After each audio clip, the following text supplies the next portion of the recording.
Tonight, Vladimir Putin kills Alexey Navalny, the 47-year-old lawyer turned journalist and activist, and the great hope for a democratic future in Russia. The latest saber-rattling in a psychological campaign by Putin, that's coming up tonight on Narativ. A quick reminder as we get going here tonight, the content you're about to see is made possible by viewers like you who support us at Patreon, YouTube, and Substack. Narativ needs you so we can keep exposing the enemies of democracy as we're doing on tonight's show. The news about Navalny's murder broke just as Vice President Kamala Harris was due to take the podium at the Munich Security Conference. Navalny's presumed widow, Yuliya Navalnaya, was there as an honored guest. Despite the impossibly difficult position she found herself in, Navalnaya took to the podium and had this to say. I don't know, should we believe the terrible news we get?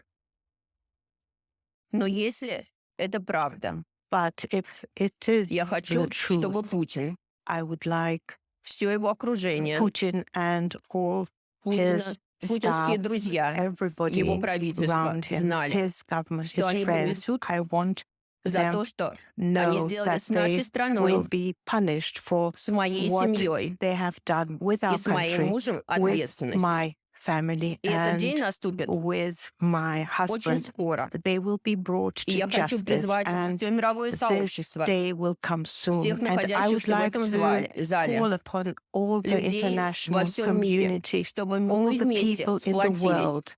и We победили should come это зло, together, победили and we should fight against ужасающий режим, this evil, который сейчас сеет. horrific regime in И Russia этот режим today. и Владимир This Путин regime должны понести and персональную Vladimir ответственность Putin за should be все те personally ужасные held вещи, которые они responsible делают for с all моей the страной, atrocities с нашей they страной have России в последние committed годы. in Спасибо our большое. country the last years. Thank you. Vladimir Putin has tried to kill him before, and it seems that this time Putin has succeeded in his obsession. The other obsession Vladimir Putin seems to have is about US politics. For a political candidate running for re-election in his own presidential elections in Russia, it seems surprising that he has so much time to talk about American politics. Perhaps it's because Putin has a stake in the outcome of the American election. So much so that he may need a particular result in the November election to ensure his continued rule in Russia and cement his legacy. Just days after dedicating 2 hours to lambaste Joe Biden and support Donald Trump on Tucker Carlson's X show, Putin now says he supports Joe Biden for the presidency. I don't believe it for a second, and neither should you. Putin is clearly lying. Putin is interfering in US politics again. He's using disinformation and outright corruption, just like he did in 2016 and in 2020. And it's all being done in support of the same candidate, Donald J. Trump. Putin knows that if Trump is elected, he'd have free rein to attack NATO countries. Putin wants an America that increasingly resembles Russia, where civil liberties are controlled, elections are rigged, and Congress acts as a rubber stamp for the dictator's wishes. Consider the new Speaker of the House, Mike Johnson's obsession with killing the $95 billion Ukraine aid bill that also provides some aid to Israel and Taiwan. Absolutely nothing, not even an actual win on immigration reform, the number one priority on the GOP agenda, was enough to get Johnson's support for the aid package. There is very little doubt he's a Russian asset. It all happened so suddenly in the dead of night.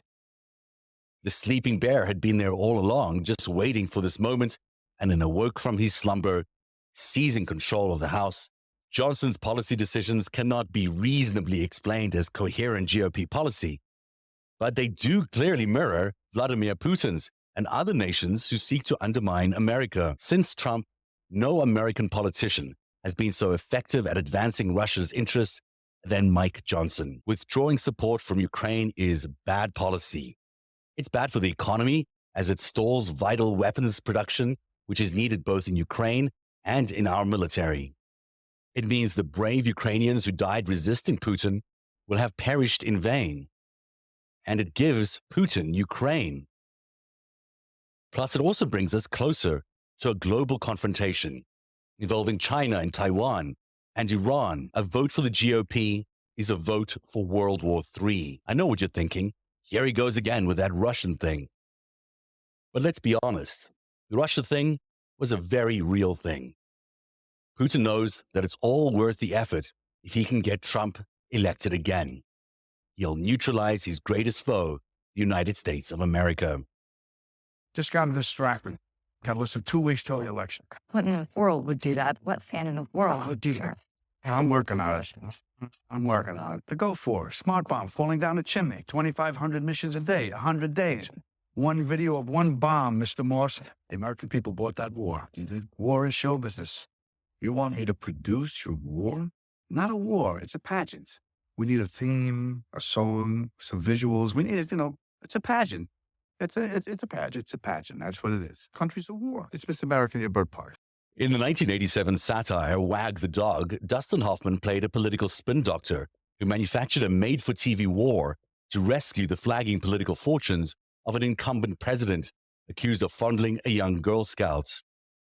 The fictional scheme worked to increase the public's support of the film's president and turned around his political fortunes. Now, that's a domestic president creating a fake narrative. That's one thing. But what we're seeing here is Russia and her allies in the enemies of democracy. They're creating actual events in order to move the dial in the US presidency. It began even before the Tucker Carlson interview. Donald Trump, out of the blue, suggested that if NATO members failed to pay and maintain their military spending above the NATO recommended 2%, he would encourage Putin to attack those countries. Then came the astonishing delay in passing legislation that could have saved Ukraine, orchestrated by Johnson and infuriating our European allies.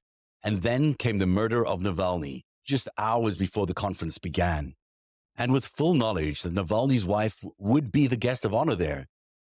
It's important to remember that the GOP, which appears to be so entranced by Putin right now, may not necessarily be doing this on their own volition.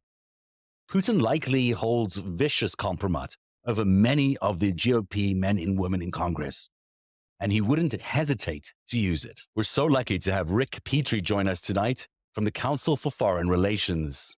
This was timed, obviously, to be just before the Munich Conference began. He must have had complete knowledge that his now presumed widow was going to be there. At least Putin must have known that.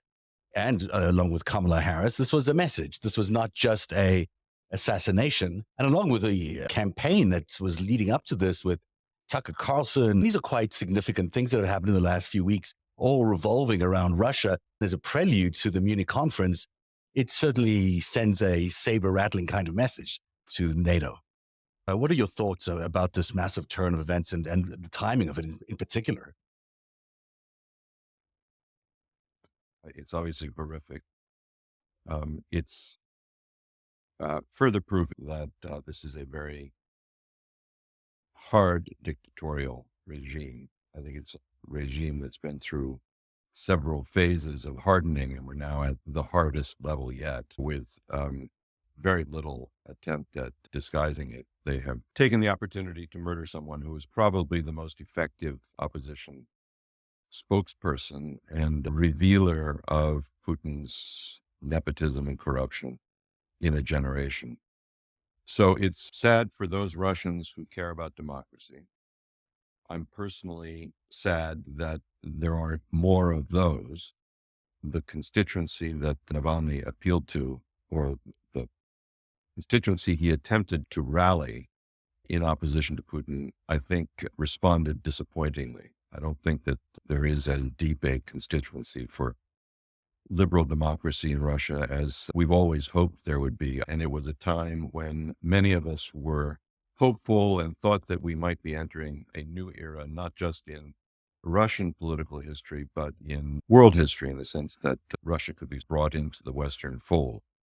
And I think what we've all lived through in the succeeding decades is the disappointment of that dream. And it has left me with a pretty cynical view of this regime in Moscow, of course, but also what momentum or impetus there is for movement towards democracy. Some of what's been most shocking to me about the Russian people's response to news out of Ukraine is the extent to which even those who might give voice to some misgivings about Putin have clearly been hardliners and hawks on the war in Ukraine. It's hard to tell, isn't it, who's really responsible for there not being a democracy movement there because Sure. Putin is so oppressive. Is there a democratic drive, a more democratic drive underneath the surface there? There must be. What happened when Ronald Reagan did bring down that wall? Potentially, if permission is there, they will do it.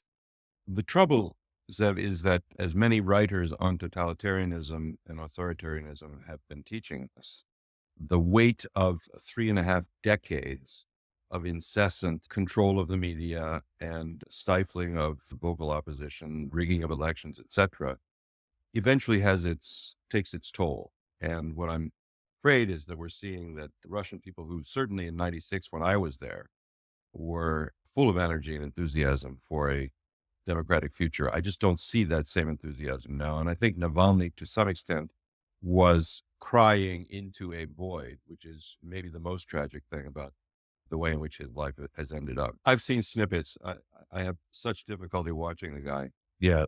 It's frightening when you really dig into it. When you hear about his aspirations for what he wants to see going on in the future, they certainly don't include any form of a superpower called the United States of America. Maybe a power, but not a superpower. And of course, that's wishful thinking, but it is what they're aiming for. He and she and the enemies of democracy, that seems to be what they are trying to do. The antics of the last few days with Speaker Johnson, who has a lot of priorities he could choose from.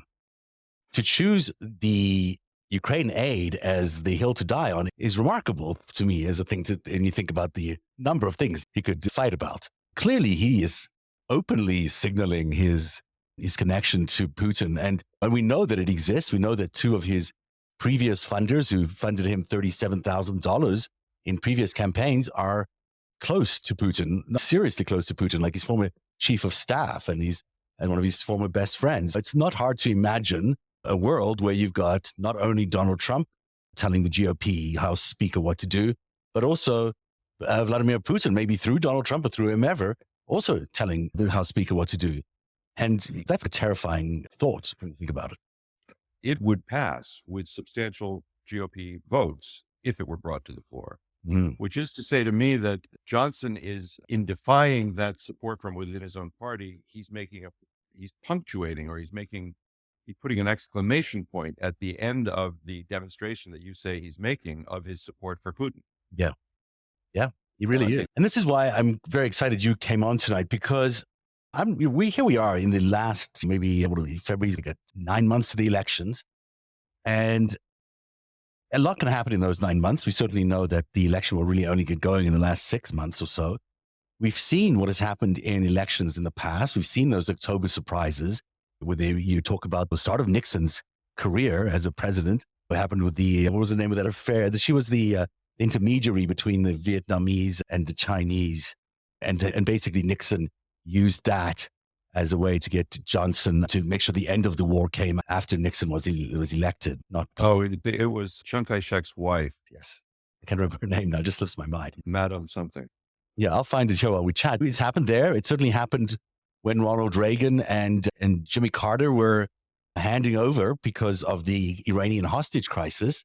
We've had some pretty suspenseful October surprises involving some pretty major foreign powers.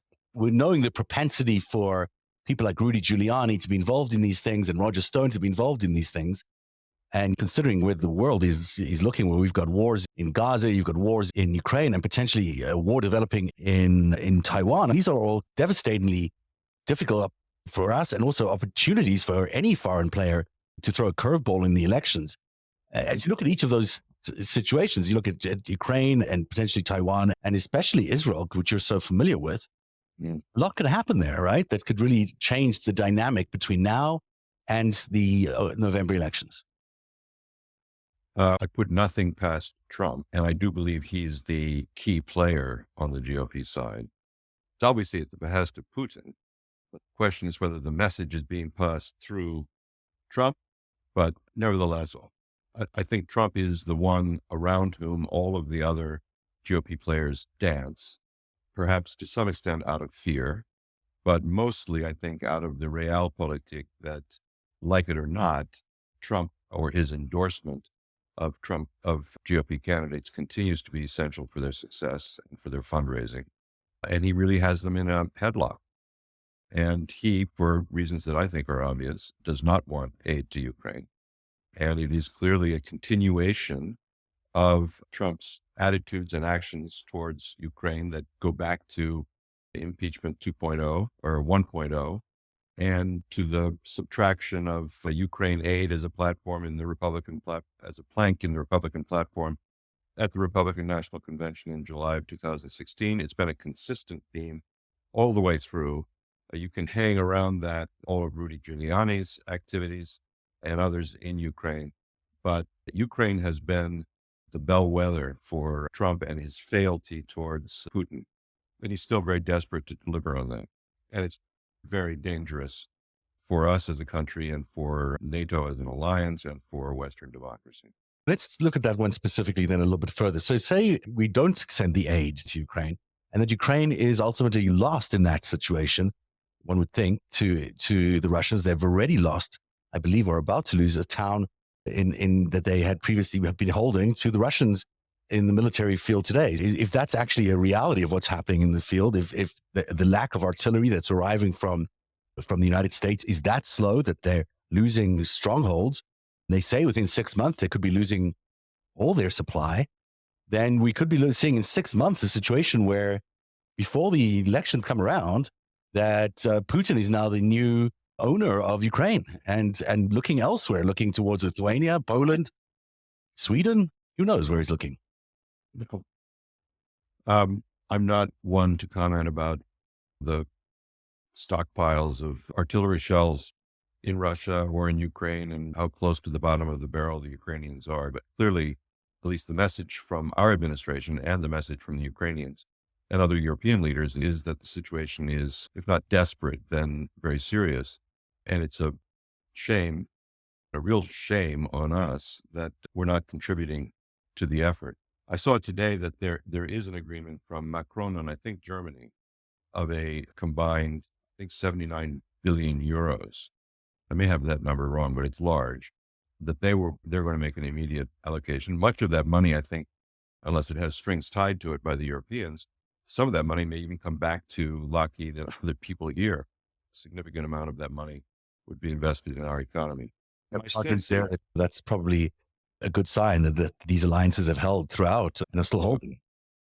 I think so. The more realistic prospect, if the Ukrainian war effort really is strangled by mainly our absence in the donor circle, the more realistic prospect is not an immediate collapse and Putin victory in 6 months or something, but a much more protracted and brutal grinding war, which is very tragic in terms of the human toll, but also very destabilizing as it goes on. It's very destabilizing all across Europe. And I think the way to finish this is to do it swiftly. And until very recently, I think the Ukrainians were building a very strong advantage. The other thing that would happen if the war were to become more strung out, protracted, is that the enormous troop losses that the Russians have suffered would gradually be resupplied, that they would rebuild the army. And we really cannot leave them the time to do that. No, and they're also building as is the United States, a supply chain for weapons, which is, we don't necessarily want that to keep growing. Then there's Taiwan, which is hanging out there as a real possibility of still a conflict there. Whether it involves actual U.S. boots on the ground, I doubt that, but it certainly could be the same kind of scenario where there's support structures and artillery and other stuff that might be applied there. Hopefully, you would think that situation does not seem to need to go to war, but I've often wondered, and maybe you can help me explain this to me, why does this have to mean war? Why can't the Taiwanese and the Chinese come to a conclusion that maybe there is a way for them to live together? And why does America need to be so involved? And I know we've said we were committing to be on their side and defend them. The realities of the situation might be very different today than they were when we made that agreement. No, I think the realities already are quite different, and it is to some extent an anachronism. Harking back to even the pre-Vietnam period, but certainly the Vietnam period, in which the U.S. military effort in Vietnam was sold in part on the basis of a domino theory that if Vietnam fell, then it was all Chinese conspiracy all across Southeast Asia. And in that sense, China was an enemy until the Kissinger-driven Nixon opening to China. The period in which that line was drawn in the sand and we pledged to defend Taiwan, I think comes out of that period. And we're clearly not in that sort of a situation anymore. The times are very different. And then there's Israel, which of all the sort of October surprise kind of things that I could see happening, Israel is, and what's happening in Gaza is turning out to be one of the possibilities that could be quite likely, because Bibi is in no rush here. And he's certainly the urgency around peace talks, as they were happening, although they've been scuttled now, but when they were happening, came from America. It's America's urgency. It's Biden's urgency to have talks resolve that situation there. And that's not a great place to be heading into an election with a war that size and involving those players. Anything could happen during an election where people want to have influence. And it's very worrying. I will take you up, I think, on the suggestion that Bibi is prolonging the hostilities and has no interest in peace talks, in part, or perhaps mostly, because it enables him to hold on to power, knowing that sort of on the, quote, day after, all of the opposition forces will coalesce against him, or that's the hope it would. Right. I think it's slightly different than that. He returned from the Oslo Accords, and there are candid video recordings of him speaking to family members, apparently in somebody's apartment, about how he outfoxed the U.S. and inserted all these weasel words, and he has no intention of returning any settlement to Palestinian Authority, et cetera, et cetera. You can listen to what Carter said about dealing with him, what Clinton said about dealing with him. He's been a royal pain in the ass, and ministers of his have said so overt, is that this is in fact a form of ethnic cleansing and a retaking of Gaza to be integrated into Eretz Israel. That does seem to be what they're trying to do there. At first, they seem to have different objectives. And it was interesting to hear that Blinken told Bibi that Blinken was more concerned about the Israeli hostages than Bibi was. That tells you a lot about the state of play on the ground there. So this is about as unsettled a world as you could possibly imagine to be heading into an election season. And on top of that, you've got one of the election, Donald Trump has affiliations with Russia that we've been proving up and down for the last 8 years. You can't believe I'm saying it's 8 years, but it's 8 years. And then on top of that, you've now got a pretty effective machine that they've built around him, which has been discrediting Joe Biden to a point where he can't seem to get above a certain level of support yet. I'm sure he will by the time he gets closer to that. But this is not a comfortable chessboard. No, it hasn't been a comfortable chessboard since about 2015, at least as I reckon it. And with the world as topsy-turvy as it is, in my view, the sort of experience and level-headedness of Joe Biden is more important than ever. It's inconceivable that we would return Trump to power to face all of these crises, particularly knowing what we now know about his attitude towards some of them. The statement he made 10 days ago about the apocryphal, I'm sure, story of a European leader having stood up in a meeting with him and said, "Sir, are you saying that if we don't pay what we owe," as if they actually owe anything in the way that he portrayed it, "that you won't defend us?" And he said, "If you're telling me that you haven't paid, then yes, that's exactly what I'm telling you. In fact, I'll go further. It tells me that we've arrived at a place in our politics which is unprecedented. And enough Americans who care about democracy need to put their backs into all of the sort of grinding work of supporting individual candidates. We need to take back the House. We need to reelect Joe Biden." Just a must-have. But it's. I've been closely following and then closely involved in campaigns since I was about 16. And this is by far the most worrying and important. I'm of the belief, and maybe you agree with this, I don't know, but I believe that there is a lot of coordination going on between what I call the enemies of democracy, this coalition of nation states and networks and institutes and interests, whatever you want to call them, that have basically decided they've had enough of democracy and are wanting to destroy it and America. And when I look at these hotspots around the world, it looks to me there is a lot of coordination, and that all these things are happening to some extent in order to weaken the United States, that they're maybe each on their own have their own reason for being, but taken as a totality, what they really are trying to do is weaken our military, weaken our abilities to engage in solutions around the world and to provide leadership around the world, and to, along with dividing us in the United States, but weaken us globally with all these distractions and all these complicated factors that they are fully aware that they are inflicting on us. Do you think that theory is true? Do you think that's what's going on? And if it is, what can be done about it? It's not unlike the dynamic between the USSR and the US at the height of the Cold War. I don't think if by coordination you mean that they're huddling somewhere in a back room, or there's channels buzzing and they're saying, I'm going to do this, so next week after that, why don't you do that? I don't think that, but it's not necessary, because they read each other's moves.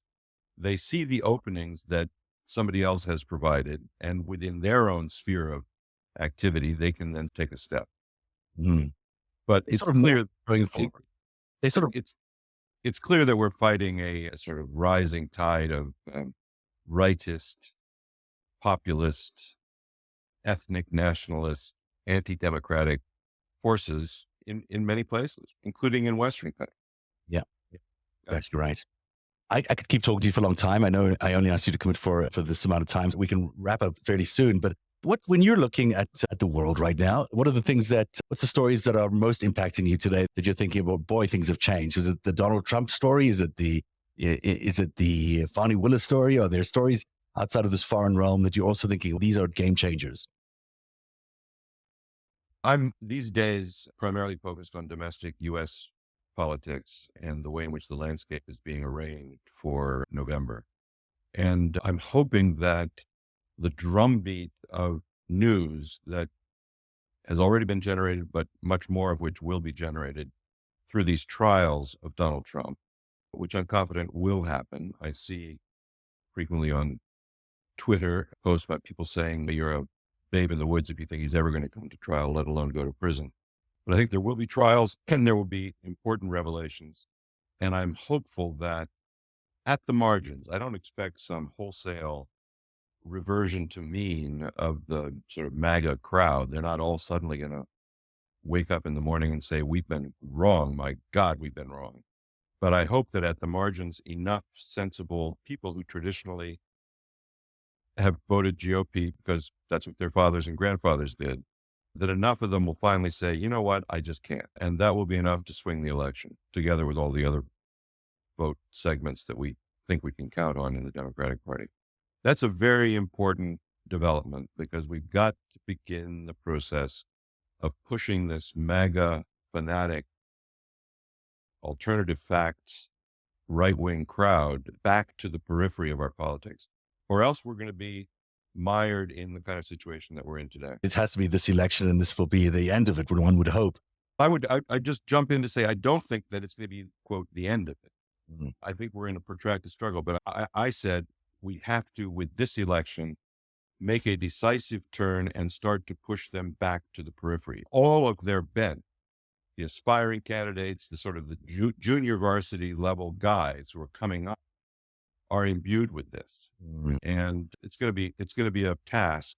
It may take a decade or more to relegate them finally to the relatively insignificant status that they had until Newt Gingrich. Even right now, we know that they are probably about 25%, 30% of the population at best. Incredibly anachronistic and infuriating institution called the Electoral College. And we've somehow managed to have them, I don't know how they've done it, but they've managed to commandeer the House speakership. And there's Dave Troy likes to call it a tyranny of the minority.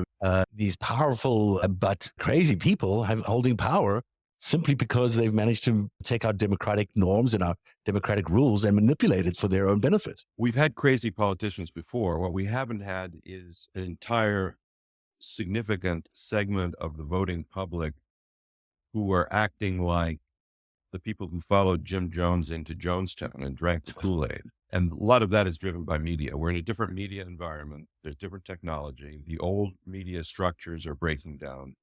And we have really seen a tremendously successful indoctrination of a significant part of the population. And that is, among other things, going to take a while to reverse also. There's a lot of work ahead for all of us. Let's leave it there tonight. Rick Petrie, thank you so much for being here tonight. Great talking to you, as always. Yeah, I loved having you on the show, and thank you for agreeing to come on at late notice. Is there anything you'd like to talk about and promote?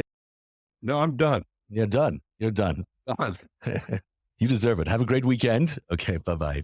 Take care. Rick Petrie joining us on Narativ tonight. I'm going to just quickly close off here by saying that we are so thankful to you for being here. And if you are a supporter of Narativ, we'd appreciate it if you put some money behind your support. You could do that by signing up for subscriptions at Patreon or Substack or on YouTube. Trying all sorts of new technology out today. Some of it's working, some of it isn't, but we were live for the first time in a long time. So I appreciate you being here. Tonight's show obviously began very poignantly with Alexey Navalny's widow talking about her belief that Vladimir Putin should pay for her husband's death, if it in fact turns out to be true. And we'd just like to say that this show is dedicated to Alexey Navalny, as is the spirit of all our shows here on Narativ, where we are trying to defend democracy and freedom, no matter where it is around the world. Alexey Navalny was a hero, a great man who was able to turn a YouTube channel into a movement, and who has been able to fundamentally change thinking in Russia. He'll be sorely missed amongst the opposition leaders. And we can only hope this is not the start of even more assassinations of leaders by the Putin regime as he consolidates power. Certainly there's no room for any of that. I thank you all for being patient with me as I've been off for the last few weeks, dealing with some personal family issues. I am working hard to make it back to normal, and we shall do that as we return next week at a regular time, Thursday night at 9 p.m. We'll see you again next time on Narativ. One day, you'll tell the story of autocrats, crooks, and kings who came for our freedom.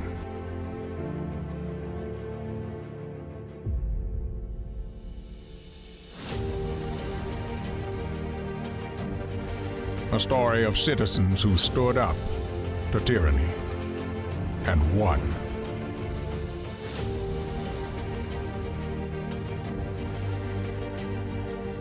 The people prevailed and renewed an old vow to a more perfect union. And that was just the beginning. The story continues. Narativ, where truth lives.